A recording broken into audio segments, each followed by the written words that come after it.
대구를 비롯한 영호남 6개 시도의 시도지사들이 달빛내륙철도의 제4차 국가철도망 구축계획 신규 사업 반영을 위한 공동호소문을 발표했습니다. 2022년 세계 가스총회를 계기로 건립을 추진한 엑스포 제2전시장이 지난 28일 개관했습니다. 시청자 여러분 안녕하십니까? 행복한 시민 자랑스런 대구입니다의 이정윤입니다. 첫 소식 전해드립니다.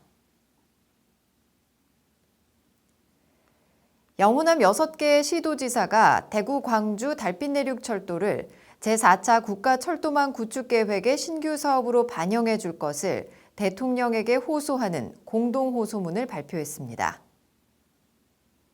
시도지사들은 먼저 달빛내륙철도 건설이 지난 4월 22일 정부가 발표한 신규 사업에 반영되지 않았음에 큰 실망과 아쉬움을 전했습니다.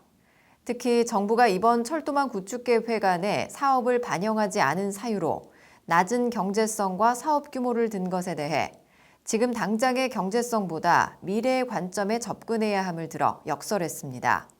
또 정부가 제4차 국가철도망 구축계획에서 주요 거점 도시 간 2시간대 철도망 연결을 주요 목표로 제시한 만큼 이를 위해서도 달빛내륙철도의 건설을 반드시 필요하다고 강조했습니다. 국가철도망 구축계획은 매 10년 단위로 수립하는 최상위 철도 법정 계획으로 향후 10년간의 국가철도망 구축 구상을 담고 있어 철도 건설 사업의 착수를 가르는 기준이 됩니다. 향후 기관 의견 조회와 철도산업심의회 심의 등의 절차를 거쳐 상반기 중에 확정 고시될 예정입니다.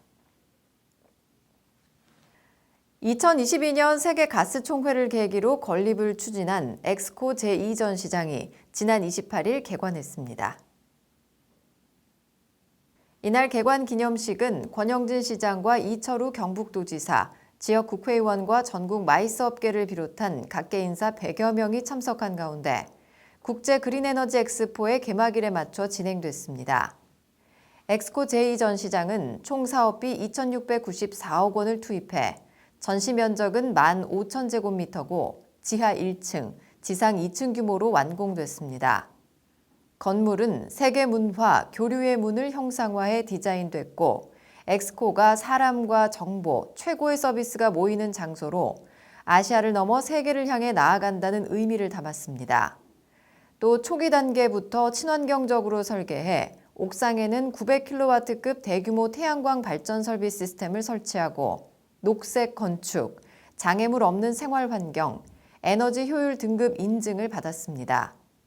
이번 개관으로 엑스코는 1층 전시 면적 기준 3만 제곱미터로 내년 5월 예정인 2022년 세계 가스 총회를 비롯한 대규모 국제 행사를 개최할 수 있는 글로벌 컨벤션 센터로 거듭나게 됩니다.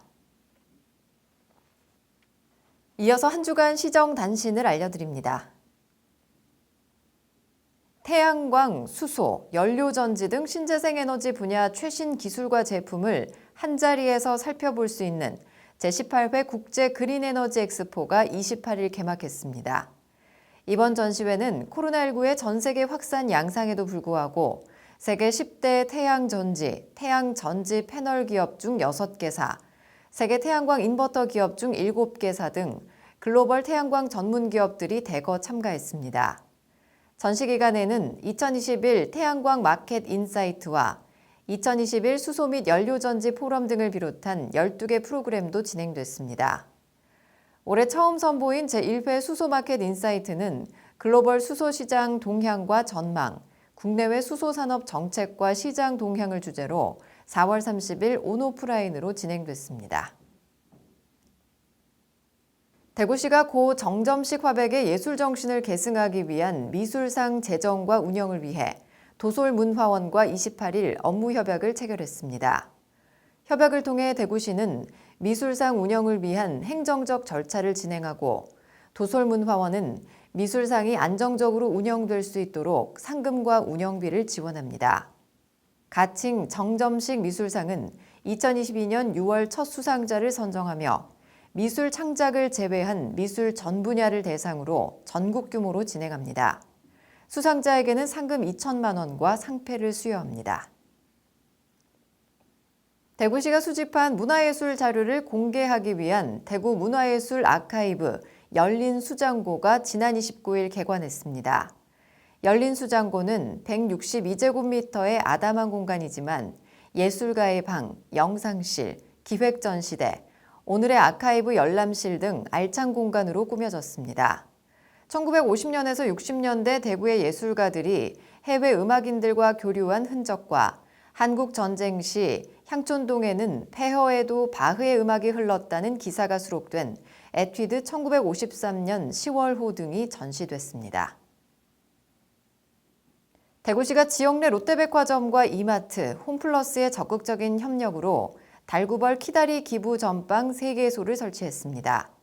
기부 전방은 백화점과 대형마트 매장 내 생필품 기부함을 설치해 소비자가 장도 보고 기부도 하는 생활 속 나눔 문화를 확산하기 위해 추진하는 사업입니다. 운영기간은 4월 29일부터며 대구시가 매장 내 생필품 기부함을 설치하고 시민들은 장을 보면서 구입한 생필품을 기부함에 넣으면 됩니다. 기부된 생필품은 인근 지정 푸드뱅크나 푸드마켓을 통해 어려운 이웃에게 전달됩니다. 이어서 대구 게시판입니다. 대구시가 5월 9일까지 도시 문제에 관심 있는 대구 시민이면 누구나 참여가 가능한 도시문제 발굴단 3기 참가자를 모집합니다. 도시문제 발굴단은 대구시가 갖고 있는 도시 문제가 무엇인지 시민들이 직접 참여해 발굴하고 솔루션을 찾아가는 활동으로 대구시 대표 시민참여 리빙랩 활동입니다. 이번에 모집하는 3기 도시문제 발굴단은 5월 20일 발대식을 시작으로 7월 29일까지 주 1회 세미나와 교육, 소모임 활동을 하게 되며 온라인 교육을 위주로 교육과 커뮤니티를 운영할 예정입니다. 관심 있는 시민 누구나 5월 9일까지 온라인을 통해 신청할 수 있고 자세한 사항은 재단법인 대구 테크노파크 디지털 융합센터로 문의하면 됩니다. 일상의 작은 기쁨을 놓치지 않으며 행복을 채워가는 한 주 되시길 바랍니다. 뉴스를 마칩니다. 시청해주신 여러분 고맙습니다.